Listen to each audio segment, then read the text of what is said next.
Welcome to Kenton's videos. Enjoy the video. In this video, I will show how to make custard thin, only way. Begin by tempering eggs. Slowly pour warm milk into beaten eggs while whisking constantly, then return the mix to the pan over low heat. Stir gently and watch for the custard to lightly coat the spoon. If any bits form, strain through a fine sieve. Keep heat low and stir patiently for a silky, thin custard every time. Avoid rushing the process and keep the heat gentle to thin custard correctly.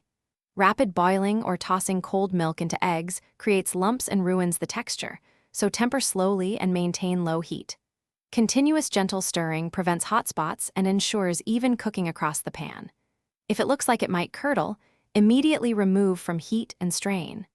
These small adjustments keep your custard smooth, and when custard ends up too thick, rescue it by gradually whisking in warm milk until the texture loosens to your liking. If you spot tiny curds, a quick blend and strain can restore a silky finish. For future batches, try a double boiler to keep temperatures even and avoid overheating. These simple fixes and choices give you control so your custard stays thin, smooth, and delicious with minimal fuss. Thanks for watching. Consider subscribing if we helped you.